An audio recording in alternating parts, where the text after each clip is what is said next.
My name's Jethro. I'm the director of SHIINE, a combined inventor, professional product designer, and elite patent specialist, creator of the inventor's journey, and I'm known as captain of SHIINE Enterprise.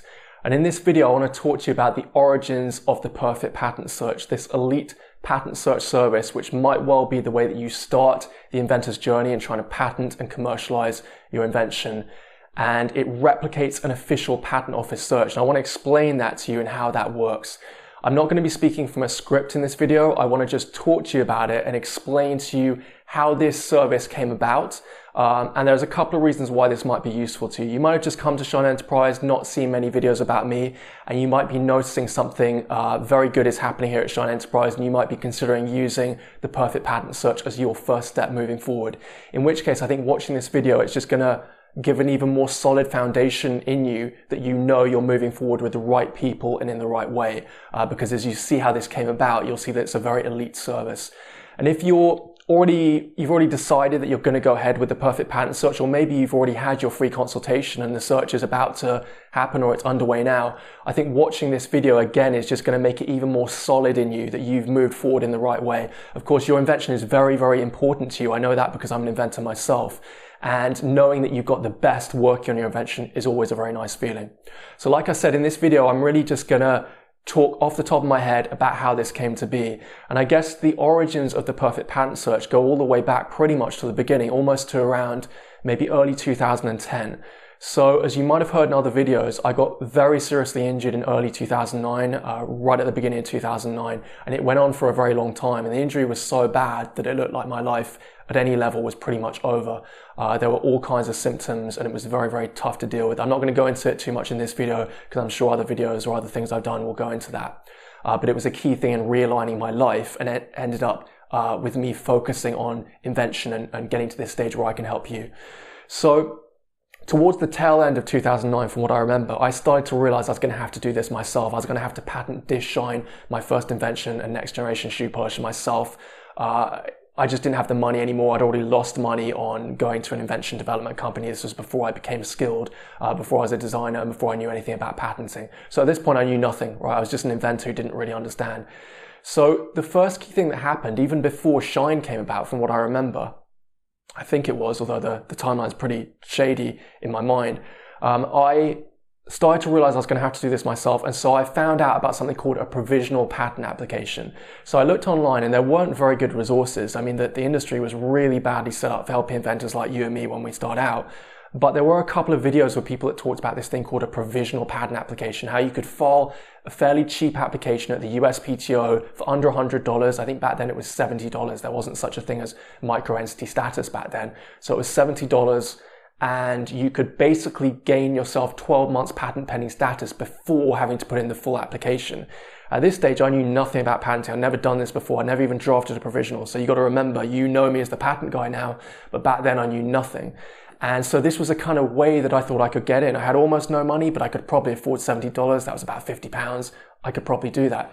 So that was a good moment. But then the next step was that I realized, I looked online, I looked at the UK situation, and I realized after going through a few resources about the UK Patent Office that I could actually file a patent application pretty much the equivalent of a provisional, but I could actually file it free in the UK.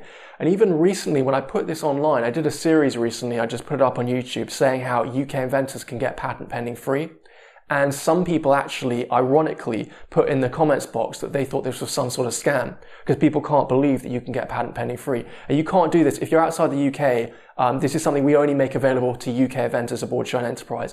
But we can effectively file a provisional patent application without paying any money at all at the UK Patent Office, which is called the UK IPO, often referred to as just the IPO, the Intellectual Property Office. But this is for limited people. You can't just file if you're anywhere in the world. Anyway, so I realized that I could use the UK Patent Office to do that, and that's what got me into using the UK Patent Office and the UK online filing system. So that was this key moment for me where I realized I could actually get into the patenting system free, which was very important because I had no money, but I had a decent brain maybe, which I could use to get into this patenting thing. So that was the key thing that got me into using the UK Patent Office and seeing all the benefits of the UK IPO. And the next step was that as the months went by, I can't remember exactly when it was probably more towards the end of 2010, I actually filed a full, often referred to as a non-provisional patent application at the UK IPO, which I drafted and filed myself. And so this got my application searched and examined at the UK Patent Office, one of the top patent offices in the world. And I think a couple of months after that, I actually filed my the US equivalent, and kind of claimed priority back to my UK application or applications. And so by that stage, I kind of got into this as a patent drafter or a patent writer. So if we then go forward about 2 years, when I became a bit more involved trying to provide services for inventors, I'd got the benefit, especially at the UK Patent Office, of getting my search and examination results back from them. And I knew that this was all about what's called the patent claims. So a patent application, you've got your main description document, you've got your main drawings document, you've got something called an abstract, which is a scary name. It literally just means brief summary. It's only about 10 lines long usually, or even less. And then you've got probably the most important of all, which is the patent claims. And this is where you define your invention in patenting language, patenting terminology. And this is what the examiner uses to base their search on. They don't search everything in your application. They don't search your description, your drawings so much. They search it focused on the claims. So it's the most important part, really. And so as I went through this process, and I realized I was so lucky. I was going through the UK Patent Office, and I was getting my search and examination results sometimes in as quick as 4 weeks from filing. It would take 2 to 3 years to stand in the USPTO. And of course, this is what ended up becoming the basis, if you've looked at that already, of step 4 of the inventor's journey and the service we provide called the Lightspeed Perfect Patent Package, where we can get your results in as quick as, well, Giuseppe, one of the inventors who went through this, you'll see a video if you go to step 4 in the inventor's journey on the interface, you'll see that Giuseppe Melito got his results in 18 days from filing. So unbelievable. It's worth checking that out. So I was getting all this benefit, getting the results, search and examinations results back from the UK Patent Office so quickly.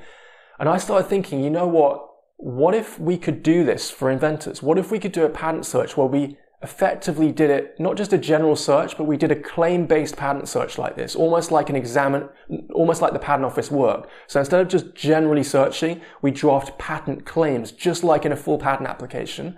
And we do the equivalent of sending them to the examiner and getting them searched and examined. By this stage, you know, even a few years ago, or even before that, I was already pretty good at this claiming thing, right? I'd already intervened in certain situations and seen mistakes that patent attorneys had made. So I was already becoming quite elite on that level, and becoming what you could say a specialist at either breaking patents, which of course I wouldn't do negatively against inventors, but I was doing positively to help inventors at the start of the process. But a better way of putting it was that I was becoming an elite specialist at how to get perfect patent protection on any given invention that I understood. And that all comes down to the claims. So I knew I could do the claim part of the process. So I looked online and I started kind of looking into people I could find to do the patent searching side, because I'm not a specialist at doing the actual search myself. And that's a whole full-on skill set in itself. A lot of inventors, by the way, think they can do a decent search themselves. It's great to do a search yourself. And if you go onto your assets bar, you'll see the beginner's patent search. If you want to do a fun little 5 to 10 minute search yourself, that's a really good resource to look at and will make it a lot less painful than it would otherwise be.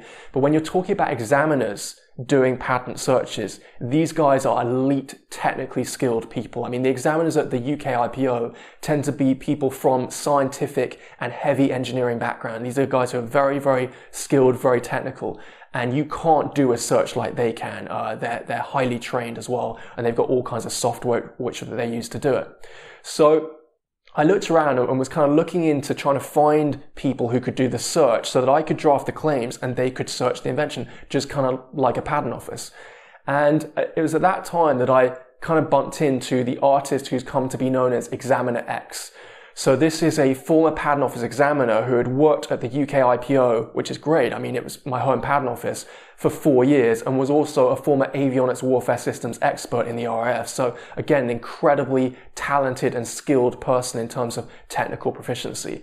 And he was also very, very passionate about helping inventors like you, and saw a lot of the work I was doing to try to get inventors to do things like the beginner's patent search. I think he saw that and really liked it, and wanted to basically make himself available to inventors like you and to SHIINE so that we could get this process going.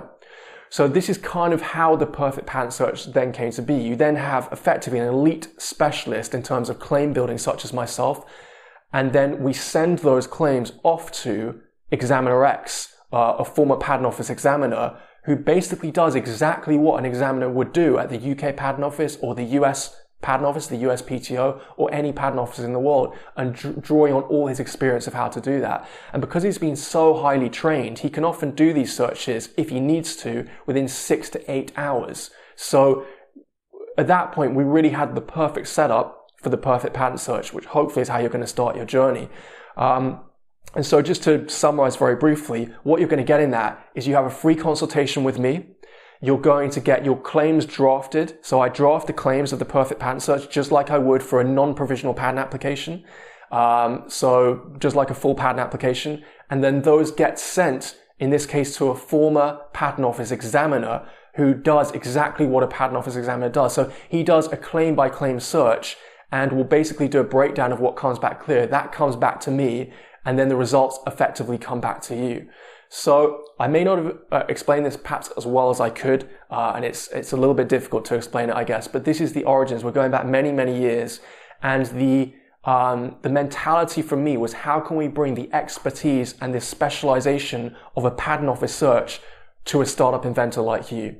So if you like the sound of that, please feel free to check out the other videos I've done about the perfect patent search, get a better feel for it. Also, please feel free, if you're just starting out, to check out the beginner's patent search and do a little search yourself, because that's great to do as well before you start.